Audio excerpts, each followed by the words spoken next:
రహస్య సాధనలు YouTube channel కి స్వాగతం. ఈ రోజున ప్రతి సాధకులకు ఉపయోగపడే విధంగా ఒక అద్భుతమైన విషయం గురించి ఈ వీడియోలో మీ అందరికీ వివరించడం జరుగుతుంది. భిన్నమైన మంత్రసిద్ధులు పొందడం కొరకు ప్రతి సాధకులు కఠోరమైన నియమాలను పాటిస్తూ పెద్ద పెద్ద మంత్రదీక్షలు అనుష్ఠానాలు చేస్తూ ఉంటారు. 21 రోజుల అనుష్ఠానం కావచ్చు, 41 రోజుల అనుష్ఠానం కావచ్చు, అంతకంటే ఎక్కువ అనుష్ఠానాలు కూడా కావచ్చు మంత్రసిద్ధులు పొందడం కొరకు. కానీ వారికి మంత్రసిద్ధి దొరకదు. కారణం ఏమిటంటే సాధకులు సాధన చేసే రోజులలో ప్రథమ దశలో కావచ్చు, సాధన మధ్యకాలంలో కావచ్చు, సాధన అంతిమ దశలో కావచ్చు, 1-2 రోజుల్లో సాధన సంపూర్ణమైపోతుంది, సిద్ధి సంపూర్ణమైపోతుంది అనే సందర్భం వచ్చినప్పుడు కావచ్చు, అకస్మాత్తుగా వారికి స్వప్న దోషం కలుగుతుంది. ఈ స్వప్న దోషం కలగడం వల్ల బ్రహ్మచర్యం ఖండితమైపోయి వారు సాధన అక్కడికే ఆపేయవలసి వస్తుంది. అసలు స్వప్న దోషం అంటే ఏమిటి అనేది కూడా చాలా సాధకులకు తెలియకపోవచ్చు. సాధకులు ఏదైనా సాధన చేస్తున్న రోజులలో వారు నిద్రిస్తున్న సమయంలో అకస్మాత్తుగా వారికి వీర్యస్ఖలనం జరుగుతుంది. దీనినే స్వప్న దోషం అంటారు. ఇలా జరిగినట్లయితే బ్రహ్మచర్యం ఖండితమవుతుంది, ఆ సాధన అక్కడికి ఆపివేయాల్సి వస్తుంది, మళ్ళీ సాధన పునర్ప్రారంభించవలసి వస్తుంది అన్నమాట. మంచి ఘడియలు చూసుకొని. ఈ స్వప్న దోషం అనేది దాదాపుగా సాధన ప్రపంచంలో ఉండేవారికి ఏదో ఒక సమయంలో ఈ అనుభవం జరిగే ఉంటుంది. స్వప్నదోషం అనేది జరగడానికి చాలా కారణాలు ఉంటాయి. ఒకటి, శారీరకంగా బలహీనంగా ఉన్న వారికి స్వప్నదోషం జరిగే అవకాశాలు ఉంటాయి. సరిగ్గా వ్యాయామం చేయని వారికి, యోగాభ్యాసం చేయని వారికి స్వప్నదోషాలు కలుగుతాయి. అలాగే సాధన కాలంలో నియమాలను పాటించకుండా ఆహారం అనేది తీసుకున్నట్లయితే స్వప్నదోషం జరిగే అవకాశం కూడా ఉంటుంది. దానితో పాటుగా ఏ సాధన అయితే సాధకుడు చేస్తాడో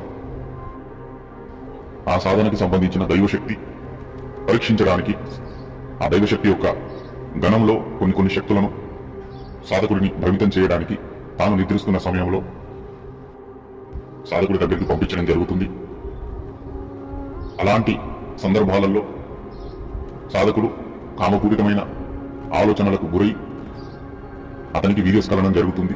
దీనినే స్వప్నదోషం అంటారు. ఇలాంటి సందర్భాల్లో కూడా సాధన మధ్యలోనే ఆపివేయాల్సి వస్తుంది.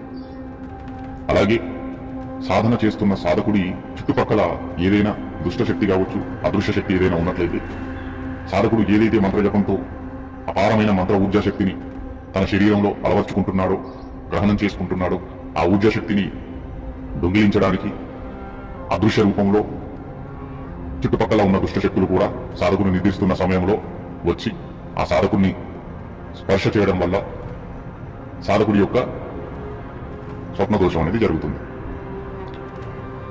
ఈ స్వప్నదోషం జరగకుండా సాధకుడు తీసుకోవాల్సిన జాగ్రత్తలు ఏమిటంటే, ముందుగా శరీరానికి చక్కటి వ్యాయామం అందాలి, అలాగే యోగాభ్యాసం చేయాలి.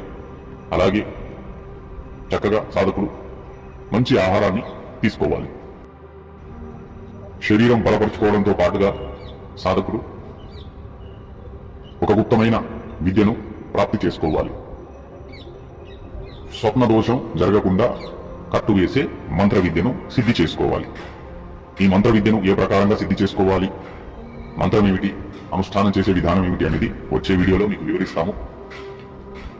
ఈ వీడియో ద్వారా దాదాపుగా స్వప్న దోషం అంటే ఏమిటి అనేది అందరికీ తెలిసి ఉండొచ్చు. చాలా మంది సాధకులు ఈ స్వప్న దోషం జరిగినా కూడా అది మాకు తెలియకుండా జరిగింది, పొరపాటున జరిగింది సాధన కాలంలో అనుకుని సాధన కొనసాగిస్తూ ఉంటారు.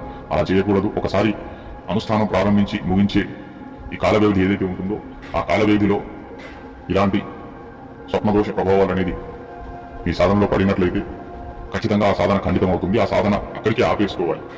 మళ్ళీ మంచి ఘడియలు చూసుకొని సాధనను ప్రారంభించవలసి ఉంటుంది.